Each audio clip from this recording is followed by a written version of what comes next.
الحمد لله والصلاة والسلام على رسول الله صلى الله عليه وسلم. اللهم اشرح لي صدري ويسر لي أمري واحلل عقدة من لساني يفقه قولي. اما بعد، السلام علیکم و رحمت الله و برکاته. شنوندگان گرامی و دوستان و هموطنان ارجمند، این پیام ما را به دیگران رسانید که بسیار مهم است. برادرای گرامی، و از پاداش نیک محروم نشوید و به دیگران رسانید که بهره مند شوند. موضوع امروزینه درباره سیرت پیامبر بزرگوارمان صلی الله علیه و سلم صحبت میکنیم، آغاز میکنیم یا که ترجمه حالش خلیک میگوییم. در وقت تولد کردنش و برای پدر و مادرش و تا وفات کردنش برای شما پیشکش میکنیم. گوش دهید برادران گرامی، بسیار مهم است که پیامبر بزرگوارتان را بشناسید کی است و چی رنج و مشقتی برای ما کشیده است که برای ما دین پاکیزه رساند و چگونه صحابگان او را طرفداری میکردند و دستگیری میکردند. برای من امروز کتابی است که نام اون کتاب رحیق المختوم درباره سیره پیامبر صلی الله علیه و سلم که یکی از عالمان حدیث که نام او صفی الرحمن مبارکفوری هست، کتابی همون برای شما ترجمه میکنیم. کتابش درباره سیرت پیغمبر صلی الله علیه و سلم. نام کتاب رحیق المختوم است. رحیق این چی است؟ این نوشاکی و شرابی هست در بهشت، بسیار نوشاکی پاکیزه است. و مختوم معنا دارد که ختم زده، مهر زده شده است، یعنی که اگان کس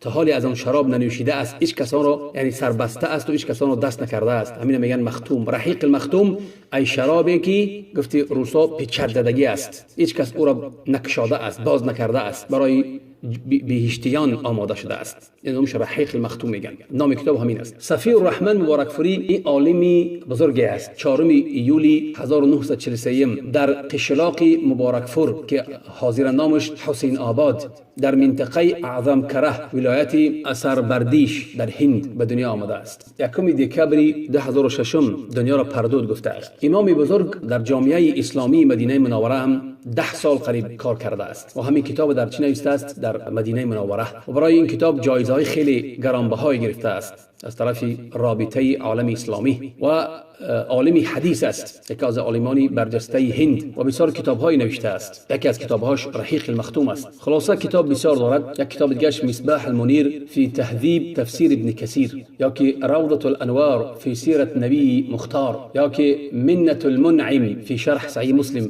صحیح مسلم شرح داده است. خلاصه کتابو بسیارن در این مسئله کتاب نوشته است و بسیار عالم جلیل است و رحیق المختوم درباره سیرت پیغمبر نوشته است. خلاصه این کتاب خود را از دیگر کتاب‌هایی که مثل کتاب سیره ابن هشام یا که ابن اسحاق یا که کتاب زاد المعاد ابن قیم یا که تاریخ اسلام امام نجیب آبادی، مختصر سیره رسول اکرم صلی الله علیه و سلم شیخ عبدالله النجدی، خلاصه از بعضی کتاب‌ها هم خیلی جمع‌آوری کرده همین کتاب نوشته است. خاصه این عالم جلیل الله رحمتش کند، عالم بزرگ است و عالم اهل سنت است. خیلی عالم بی خطا نمی‌شود. درباره همین کتاب سخن می‌زنیم از بدایتش. خلاصه برادرای گرامی، درباره سیره پیامبر گوش کنید. پیامبر بشناسید کی است. نزدیکتر و نزدیکتر به پیغمبر شوید.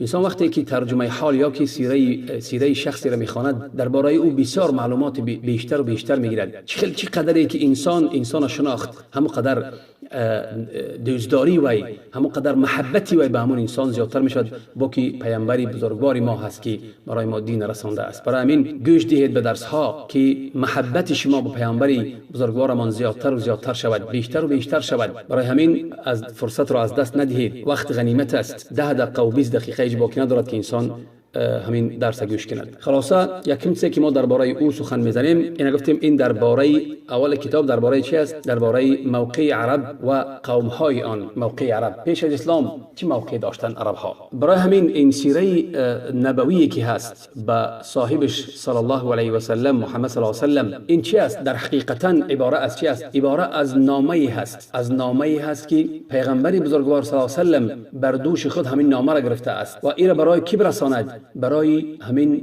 جامعه بشری، برای ما همین نامه را برساند و مردم را از چی؟ از تاریکی های شرک و کفر به چی؟ به نور اسلام ما را برآورد و از عبادت و پرستشی بندگان به عبادت و پرستشی الله متعال ما را ببرد. برای همین انسان همین سیره پیغمبر انسان درک نمیکند مگر در حالی که او را بخواند یا که گوش دهد و همین همین اثرها را و همین درباره پیغمبر صلی الله علیه و سلم تصوراتی پیدا کند که کی بوده است. برای همین ما یکم چیزی که درباره او سخن میزنیم این قوم های عرب است و چه خیلی نشأ و نما یافتند پیش از اسلام. بعد آن چه خیلی حالتی که پیغمبر صلی الله علیه و سلم برگزیده شده است به پیغمبری صلی الله علیه و سلم. موقع عرب در زبان عربی چی است؟ عرب در زبان عربی به معنای صحارا یا که قفار. معنای عرب این چی است؟ صحرا، بیابان است. عرب، کلمه عرب در زبان عربی. بیابان چی است؟ بیابان زمینی هست که زمین خشک است که در او آب نیست، در او رستنی نیست. برای همین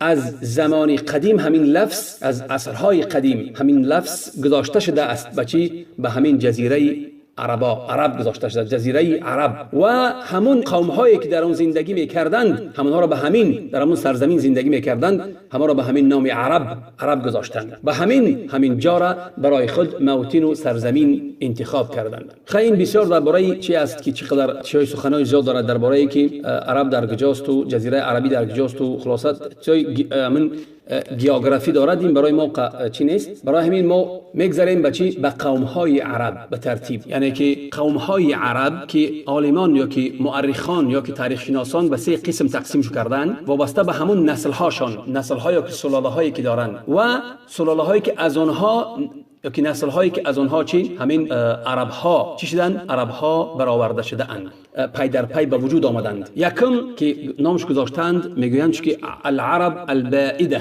بائده معنای عرب گفتیم چیست؟ بائده ای عرب هایی که یعنی نیست شدند، هلاک شدند، دیگر وجود ندارند. آنها کدام ها هستند؟ آنها عربایی هستند که عربهای قدیمی هستند که یگان خبری مفصلی برای ما چی نشده است، دریافت نشده است درباره آنها. درباره تاریخ آنها یگان خبری از آنها برای ما نآمده است، خبری کمی آمده است که چی یعنی که آنها نیست شدند. مثل چی اند؟ مثل قوم عاد و قوم ثمود و قوم جدیس و قوم عملاق و دیگران که یعنی که خبری آنها برای ما خیلی کم آمده است. برای این میگن عرب البائده، عربایی که هلاک شدن نیستن و خبری کمی برای ما از آنها رسیده است. دوم قسمی آنها میگویند آنها را که العرب العاربه.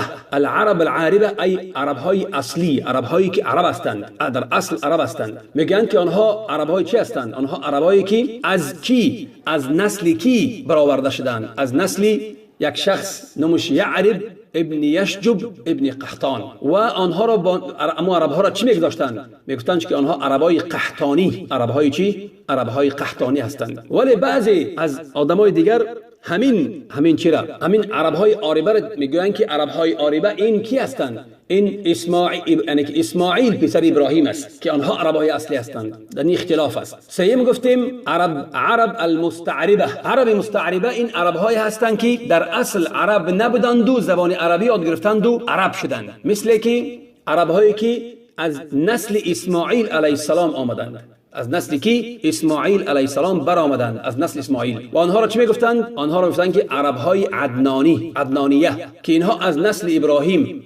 ابراهیم علیه السلام، از نسل اسماعیل علیه السلام، وقتی که از قبیله جرهم، وقتی که همون زن دیمش از قبیله جرهم که میگیرد، یعنی که اسماعیل مادر اسماعیل هاجر است. هاجر از قبیله عربا هست. و همین خیلی دیگر زن دویمینی که از کی بود؟ زن اسماعیل علیه السلام. زن اسماعیل هم چی بود؟ از قبیله جرهم، از قبیله عربا بودند. در حالت آنها زبان عربی یاد گرفتن و بعد از قبیله چی؟ اسماعیل علیه السلام، از نسل اسماعیل عربهای چیشتند؟ عربهای مستعربه، یعنی که عربهای عدنانیه شو میگفتند. اما عربهای عاربه گفتیم اینا چی هستند؟ اینا مردمی قحطان هستند، خلق قحطان که جای آنها در کجاست؟ عربهای عاربه را جای آنها، جای زیست و زندگیشون یا سرزمین آنها چی است؟ یمن هست. و قبیله های آنها یعنی که به شاخه ها تقسیم شدن، به شاخه ها و قبیله ها تقسیم شدن که از آنها دو قبیله بود، دو قبیله مشهور بود که یک قبیله آنها قبیله چی بود؟ حمیر. و یعنی که حمیر و مشهورترین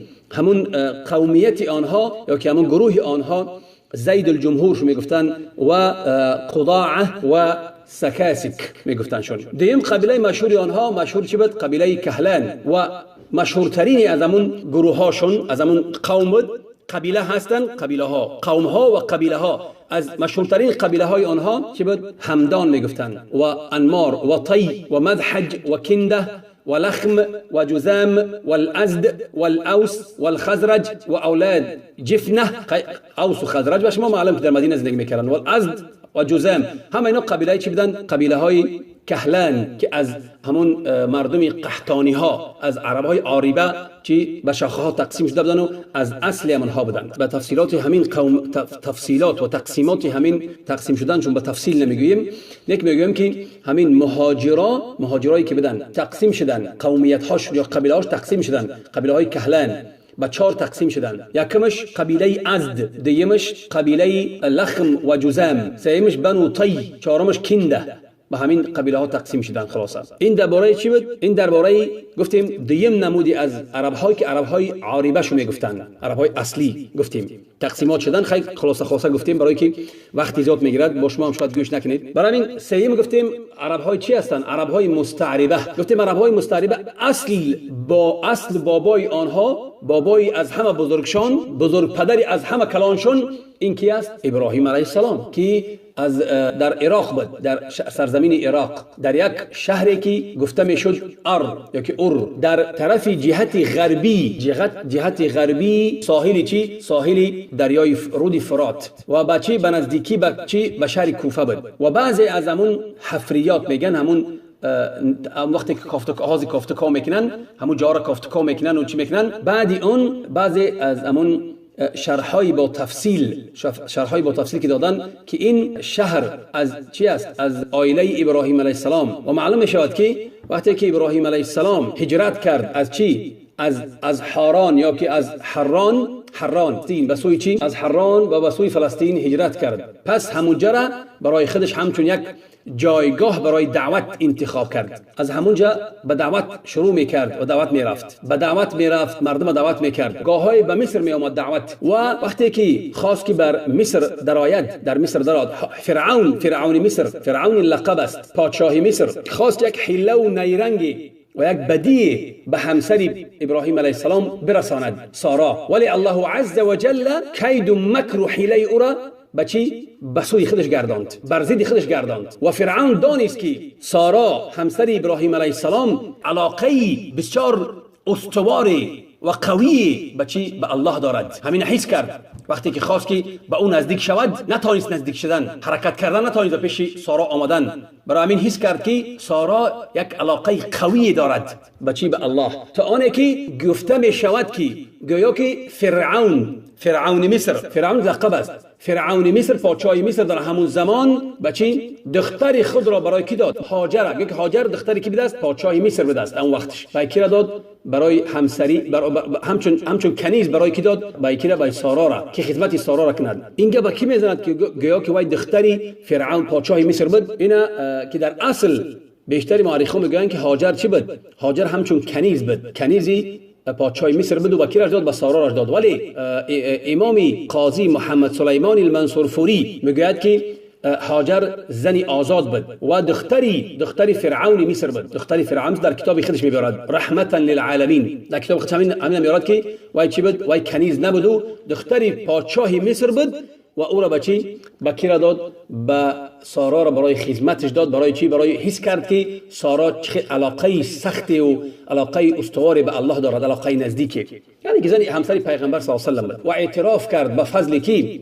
به فضل سارا. پس وقتی که ابراهیم علیه السلام به سوی فلسطین برگشت، الله عز و جل از هاجر برای او فرزندی عطا فرمود که اسماعیل علیه السلام بود. در حال میگویند که سارا رضی الله عنها یعنی که رشک کرد، حتی که ابراهیم علیه السلام گفت که هاجر دور کند از او. وقتی کودک تولد کرد، سارا کودک فرزند نداشت، غیرت و رشکش زیاد شد. پس ابراهیم که گفت که هاجر برد با همون فرزند خودش برد از پیش خودش دور کند، بعد دیگه جا برد. پس ابراهیم علیه السلام هاجر گرفت و اسماعیل علیه السلام پس به طرف چی مد؟ به طرف حجاز هازی سعودی، یعنی سعودی نامش نیست، نام اصلیش حجاز است. سعودی این به همون پادشاهان به نام خود گذاشتن زمین الله. این نام در اصل نامش حجاز است. پس به سوی حجاز آمد، ای مکه، و در یک جای آمد که در اونجا بیابان است، چیزی نیست، یگان نباتی نمیروید. در اونجا بیت الله بود، ای خانه کعبه بود. در اون حالی که آمده بودن در اون حال عالی خانه کعبه خیلی بلند نبود، از زمین بلند نبود. بعد ابراهیم علیه السلام بعد او را بنا کرد، قاعده هاشو بنا کرد، دیوارشو بنا کرد. خلاصه آورد در پیش خانه کعبه آنها را گذاشت در جایی که آب نبود، در نزد مسجد در پیش زمزم. و در مکه در همون وقت یگان کس نبود، نه آب بود نه رستنی بود، هم بیابان بود. پس آنها را در همونجا گذاشت. بعد گذاشتن در نزد آنها یک سبتی از خرما گذاشت و در یک پوست یا که همون ظرف یا که اینای از پوست برای آنها چه گذاشت؟ آب گذاشت. پس ابراهیم علیه السلام برگشت و این خلاصش است. این درباره قبیله گفتیم چی؟ درباره عرب هایی که مستعربه هستند سخن رفته ایستاده است. در این حالت در همین چی ضمن همین ما برای شما قصه ابراهیم هم گفته استیم خلاصش است. و چند روز نگذشته همه توشه خرما و آب آنها تمام شد. پس از آن میگه در اونجا همون چشمه زمزم به فضل الله عز و جل از زمین زد و برآمد. در بعض روایات است که گفته می شود که جبریل علیه السلام با بالهای خود زمین زد و زمزم برآمد. خلاصه پس برای آب زمزم برای آنها چی شد؟ آب زمزم برای آنها خوراک، هم خوراک شد و هم نوشاکی و هم خوراک تا وقتی زیاده را. قصه برای همه معروف است. خلاصه مثلا ما سخن نمیزنیم. قبیله بعد اون وقتی که زندگی کرد و آب شد و همه چیز شد، قبیله های یمانی آمدند. قبیله های یمانی گفتیم کو قبیله های جرهم دویم و خواستند که دیدن که آب هست در اونجا، در همون گرد اطراف آب است و جای مکه جای زیبا است. پس خواستن که مادر اسماعیل هاجر رضی الله عنها از او رخصت پرسیدن که ما در همینجا زندگی کنیم. گفته می شود وادی های گرد و اطراف مکه زندگی میکردن. وقتی که آب دیدن، مردم دیدن، به پیش چی آمدن؟ به پیش اسماعیل و هاجر آمدن. و حتی در روایت امام بخاری هم چی شده است؟ گفته شده است که آنها به مکه آمدند بعد آنی که اسماعیل علیه السلام آمدند، آنها به همونجا فرود آمدند. به همین وادی ها آنها میگذشتند. بعد وقتی دیدن آب که شد، آب که آمد، آنها آمدن در آنجا نشستند. و ابراهیم علیه السلام به مکه میرفت، بعضی وقت می آمد به مکه می آمد و بعضی وقتا از خبری همسرش و فرزندش آگاه میشد. هیچ کس نمیداند که چند بار آمده است و رفته است. چند بار ابراهیم علیه السلام به خبر گرفتنی هاجر و چند بار آمده است. ولی بعضی از سرچشمه های تاریخی که باوریناک هستند گفتند که 4 بار آمده است خبرگیری. و چه خیلی که الله عز و جل در قرآن انه ارى ابراهیم فی المنام انه یذبح اسماعیل، و چه خیلی که الله عز و جل در ابراهیم علیه السلام خواب می‌بیند که ابراهیم علیه السلام فرزند خود را میکشد، ذبح میکند. پس ابراهیم خیست و به همین امر الله تن داد. و چه خیلی که الله عز و جل میگوید فلما اسلم وتله للجبین ونادیناه ای یا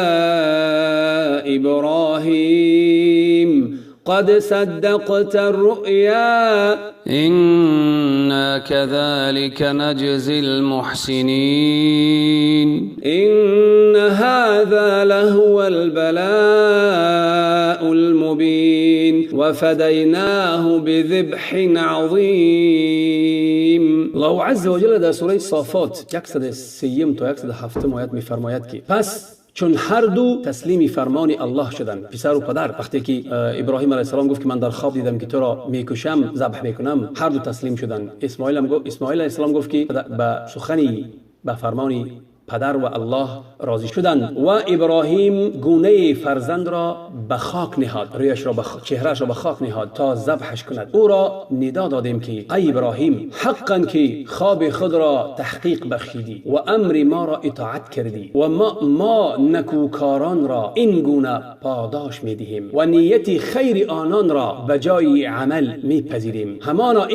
همان آزمایشی آشکار بود و ما او را در برابر قربانی بزرگی از ذبح شدن رهانیدیم. خلاصه پدر و پسر به فرمان الله تن دادند. تصور کن که خواب بیند که پسر تا بکشی و پسر و پدر تن دهد به امر الله و پسر هم تن دهد به امر الله و پدر. و در سفر تکوین در انجیل آمده است که اسماعیل علیه السلام از اسحاق 13 سال کلام بود و این قصه رخ داده است پیش از تولد شدن اسحاق، برای که بشارت دادن الله ابراهیم به تولد شدن اسحاق این بعد این قصه سر زده است. خلاصه همین یکم رحله بود که وقتی که رفت و ابراهیم علیه السلام پیش فرزندش در وقت خردسالیش بود، پیش از آنکه سین و سال جوانی رسد یک بار رفته بود همون خردسالیش. اما این یکم بار بود، اما 3 بار دیگر رفتنش ابراهیم علیه السلام و پیش فرزندش اسماعیل. خیلی که امام بخاری در از حدیث ابن عباس روایت میکند و خلاصه اون همین است که اسماعیل علیه السلام وقتی که به سن و سال جوانی رسید و زبان عربی را آموخت از قبیله جرهم، اونا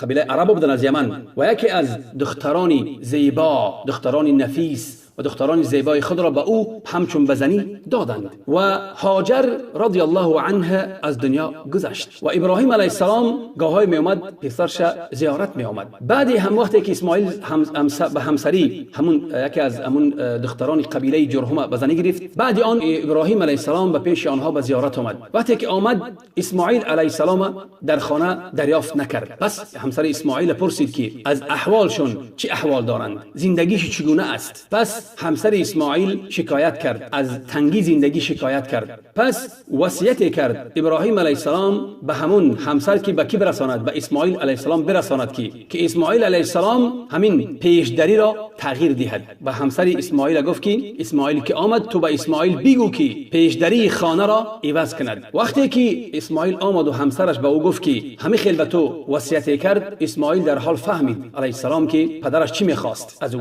برای همین همسرش را چی کرد؟ همسرش را طلاق کرد. همین همسری که بود این طلاق کرد. پس دیگر دختری را، دیگر جوان زنی را، بانوی را به زنی خود گرفت که اون دختری مضاد ابن عمرو بود. دختری که بود دختری سرداری قبیله جرهم. وقتی که ابراهیم علیه السلام باز بار دیگر آمد، بعدی دویم زن گرفت، اسماعیل باز در خانه دریافت نکرد، باز به فلسطین برگشت. بعد آنه که از حال و احوال آنها پرسید همسر دیم شد، پس همسر دیمش شکایت نکرد و سپاسگزاری کرد، الله به چه حالی که داشتن سپاسگزاری کرد. پس وصیت کرد ابراهیم اسماعیل که همون پیشدری را مستحکم تر کند، یعنی که همسری خوب داری، نصیحتش کرد. خلاصه 3 باره آمد. در وقتی آمدن 3 بارش اسماعیل علیه السلام در خانهش دریافت کرد که او در سایگی درختی بزرگ در نزدیکی زمزم تیری غولک درست میکرد، میتراشید. وقتی که اسماعیل علیه السلام ابراهیم علیه السلام دید، پدرش را دید، از جای برخاست. پس چه خیلی که پدر برای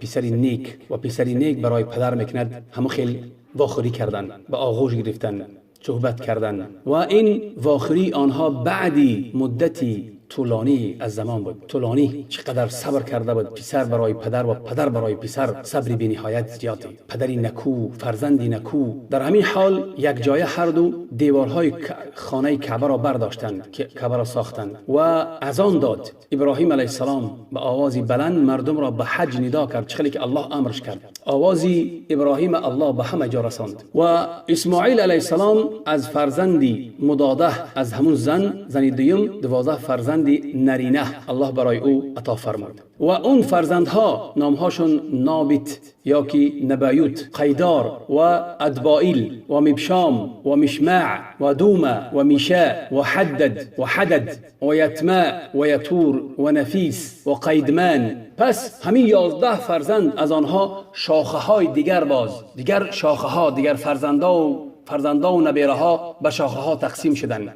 از همون 12 نفر 12 قبیله شد، از همون 12 فرزند. همه آنها در اطراف مکه مدت زندگی کردند. بیشتری زندگی آنها عبارت از چی بود؟ عبارت از تجارت بود که از یمن به شهرهای شام میرفتند، به شام، به مصر میرفتند. پس این قبیله ها خیلی منتشر شدند، گسترش یافتند در همه ناحیه های جزیره عربی، حتی در خارج جزیره های عرب. پس آیسته آیسته همش یعنی که نیست شدن، احوالشون یعنی که گم شدن، نیست شدن، مگر نابت و قیدار ماند. از فرزندای اون نابت و قیدار همون نسل آنها باقی گذاشت. پس از یعنی که نشأ و نما یافت و مدنیت خیلی پیش رفت. مدینه انباط میگفتن از فرزندایی که نابت در شمال حجاز و از قیدار ابن اسماعیل، آنها تا هنوز در مکه زندگی میکردند و نشأ و نما و نسل آنها گسترش میافت. از همانها نسل آنها کی شد؟ عدنان. پس از آنها عدنان و از عدنان پسرش معد و از همون معد پسری عدنان عربها نسل خود را حفظ و حمایت کردند. برای همین عدنانی، عربای عدنانی ها میگن. و عدنان این چی است؟ این با زبان تاجیکی خودن بابی 21 در سلسله نسب پیامبر صلی الله علیه و سلم، یعنی بابی 21 پیامبر صلی الله علیه و سلم. و هنگامی که پیغمبر صلی الله علیه و سلم وقتی که خود را نسبت میداد به همون بابی و بابیهاش، پدرهاش، وقتی که در به عدنان که میرسید خاموش میایستاد، خود را میداشت و میگفت که دروغ گفتند آنهایی که همون مردم را به همون باباهاش نسبت میدهند، نسبت دهندگان دروغ گفتند. تا همین عدنان که می آمد دیگه عدنان بالا نمیرفت. این در کتاب امام طبری است. و بعضی اهل علم، یعنی پیغمبر صلی الله علیه و سلم که نسب خودش میگفت تا عدنان می اومد خاموش میایستاد. بعضی اهل علم میگن که جایز است که برداشتن نسب پیغمبر صلی الله علیه و سلم بالا از عدنان. میگن که این حدیثی که پیغمبر گفته است که کذب نسابون، اونایی که دروغ گفتن، اونایی که کسانی که نسب گذاری میکنن دروغ گفتن، پس تا عدنان ابراهیم می اومد خاموش میایستاد.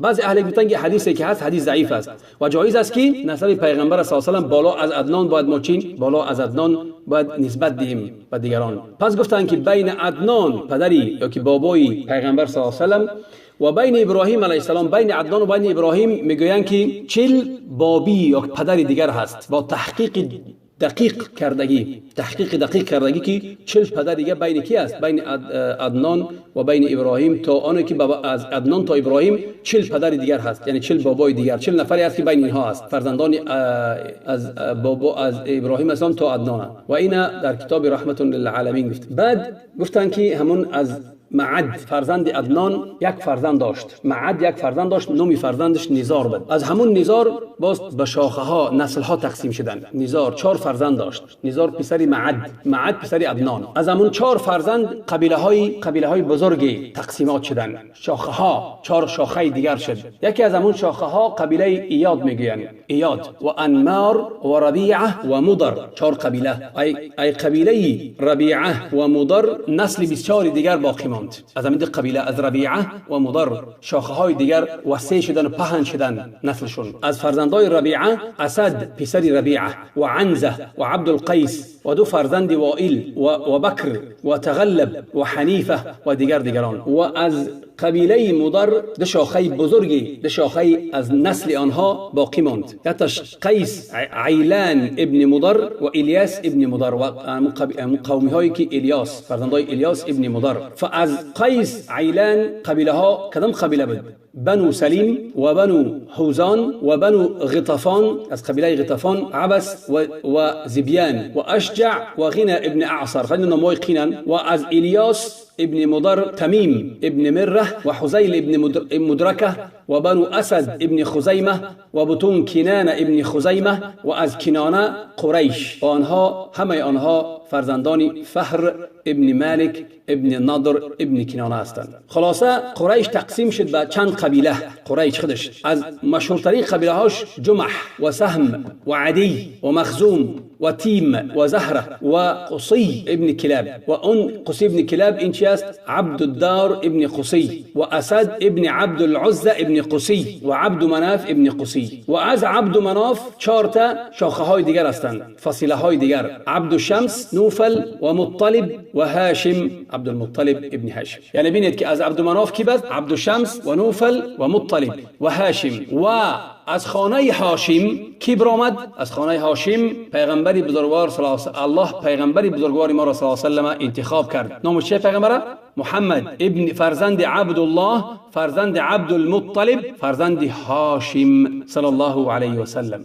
از قبیله هاشم بعد اومد چی؟ خیلی پیغمبر بزرگوار صلی الله علیه و سلم میفرماید، پیغمبر میگوید هر آینه الله اختیار کرد، استیفا کرد از فرزند ابراهیم اسماعیل و از فرزند اسماعیل کی را اختیار کرد؟ کنانه را. و از بنی کنانه، از فرزندان کنانه کی را اختیار کرد؟ قریش اختیار کرد. و از قریش کی را اختیار کرد؟ از قریش بنی هاشم اختیار کرد. و از بنی هاشم الله عز و جل مرا اختیار کرد ای پیغمبری بزرگوار صلی الله علیه و سلم. عباس ابن مطلب میفرماید که رسول اکرم صلی الله علیه و سلم میفرماید الله عز و جل آفرید خلق مرا از بهترین گروه آنها آفرید و بهترین از دو گروه. پس الله عز و جل قبیله ها را اختیار کرد. پس قبیله من از بهترین قبیله قبیله ها گرداند. فجعلنی من خیر بیوتهم، پس الله عز و جل اختیار کرد از همون خانه ها خانه مرا اختیار کرد، یعنی از بهترین خانه مرا اختیار کرد. فانا خیرهم نفسا